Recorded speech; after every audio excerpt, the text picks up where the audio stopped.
Thank you, ladies and gentlemen, boys and girls. Sorry about the timetable. That's all part of the wisdom of the Senate. Sorry about that. They've had a win. I know. They should be made to stay here till 11 o'clock at night. Yeah, well, I was told that some of them had to go home and have a quiet glass of wine. So, Senator Fawcett, it's over to you. Thank you, Chair. Mr. Skidmore, welcome. Congratulations or commiserations. I'm not quite sure what industry would highlight, but welcome to the role of Director of Aviation Safety. Thank you. Look, I just want to quickly follow up on some things that this committee has asked of CASA in the past, particularly at the moment, Part 61, the transition of Part 61 into the industry and the availability of testing officers. Some industry stakeholders have contacted the committee with some concerns about changes that have occurred. When Part 61 was first put forward, low flying and aerial mustering was proposed to be an initial qualification with a flight review every 2 years. It has now been changed to a flight review every 12 months. And I'm just wondering if you could explain what consultation occurred with industry before that change took place, and given the impact it has on industry, whether there was any revisit of the regulatory impact statement before that change was made. Thank you, Senator. Mark Skidmore, Director of Aviation Safety. We're doing a lot of work in regards to Part 61, and I'll just make a statement right now that I've actually established a Tiger team inside CASA to look at all the issues in relation to Part 61, with the intent to try and understand those and analyse them better and be able to get out back to the community working with the community, aviation community, so we can understand and then get back to them in regards to some of those issues. But I will get Roger Crossway to answer those specifically. He's my expert in regards to Part 61. And while he's coming to the table, could I just put one further question to you on consultation? As part of the last time we raised this, we put some questions on notice about the consultation process. And what transpired was, despite Mr Farquharson saying that extensive consultation was necessary, the answers on notice indicated that CASA had invited industry to make contributions. Nobody from the mustering industry appeared to have had the time or inclination to do so. CASA therefore proceeded without consulting anyone.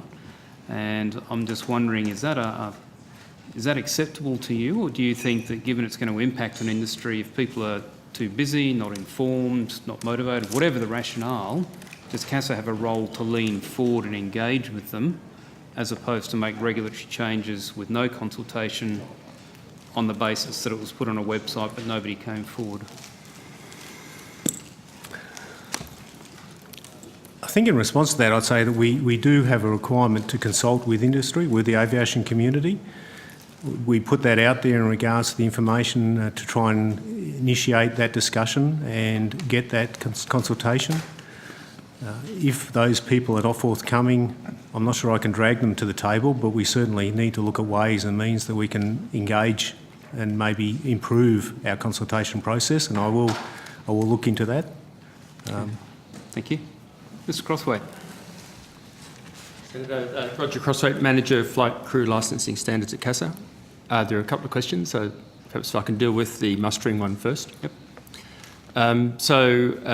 In December, mid-December, we met with a group of helicopter operators in Caboolture to talk about a range of topics that are affecting the helicopter sector in particular. It was a very productive meeting, and we will be going back and meeting with them again in probably later March to deal with things including low-level ratings and the mustering issue.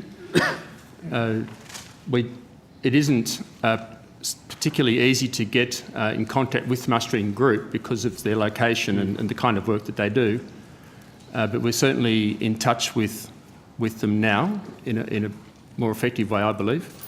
And we're also bringing forward to the Standards Consultative Subcommittee for Flight Crew Licensing some of those issues that were raised at a forum which you may be aware of that we had in December, where industry groups came together and we talked about a number of things. So there are a number of issues on the table that we will work through that consultation process, including the mustering issues. So the low-level flight review requirement that we've got in the regulations, which you quite rightly say is an annual thing, will also be on the table for consideration.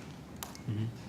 Which leads to the last estimate. Again, we talked a bit about the number of ATOs or flight examiners who are in the industry. In this particular area, do you have a figure for how many people are qualified to do those flight reviews and how many of them operate in the areas, Victoria River Downs, other places where the mustering industry is centred?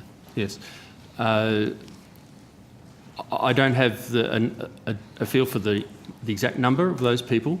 The number in the industry for the aerial application sector as well as the mustering sector has always been low. It's difficult to get people into that testing role.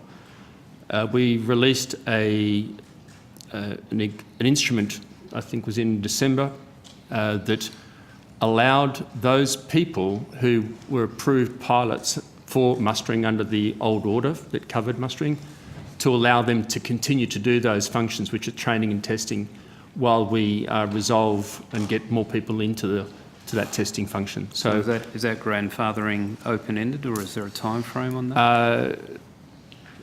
It certainly is. I can't recall, Senator, whether that instrument goes to the end of the transition period or was a shorter period. I can't recall. I'll take that on notice if you like. Mm-hmm. But it certainly provide us with some time to deal with how we manage those flight reviews and who can conduct them.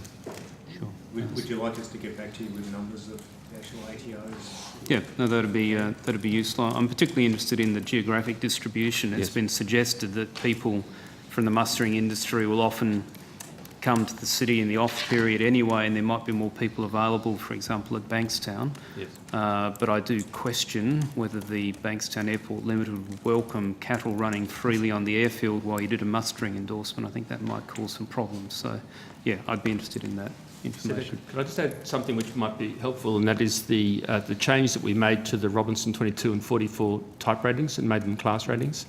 That's provided a significant amount of relief also to those pilots who are generally in the mustering sector. So that's another side improvement that we made. Sure, thank you. Mr Skidmore, can I take you to the Forsyth review? I think that's been widely regarded as a very positive step by the aviation industry. The government's committed to the bulk of the recommendations.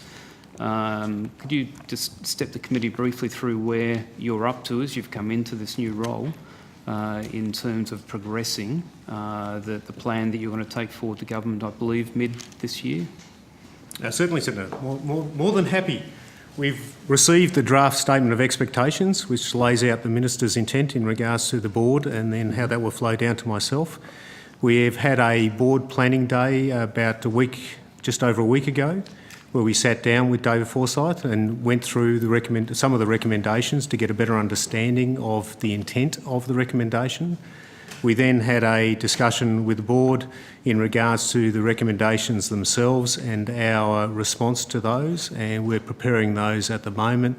I have a task to provide an implementation plan by the end of April, I believe, to establish that, but I intend on, with discussion with the board and approval from the board, to incorporate that into our corporate plan so that it'll be available for people to see how we're implementing the recommendations. Mm-hmm. So by the next round of estimates, you should be in a fairly good position to give us a more detailed brief on the way you look at implementing a number of the recommendations out of the Forsyth review. I certainly hope so. Fantastic. We do as well. One other current issue that we've raised once before, but I'm keen to get an update, unmanned aerial systems. There's been a number of reports, probably the most serious, the Dash 8 near Perth, but also several EMS helicopters with near misses. The whole issue of licensing, training, whether or not people should be able to essentially operate unregulated if they're in the private hobby type category with large UAS. Where is CASA at with that? What plan do you have in place to evaluate the issue and mitigate the risks? There's certainly an area of work required in the remotely piloted aircraft aspects, we currently have 196 RPA operator certificate holders with another 90 being processed, so there is a significant amount of work in all of that. We are looking at a number of, looking at a regulation in Part 101 for RPAs for use for commercial operations. I am aware that at point of sale in Australia for the small remotely piloted aircraft, that people do get a form that explains the reasons or the intent behind CASA's regulations and what we're trying to achieve in regards to safety, and identifies certain aspects, say staying 30 metres away from personnel, not above 400 feet, within line of sight operations, those type of aspects for the small operators. But it's probably best if we get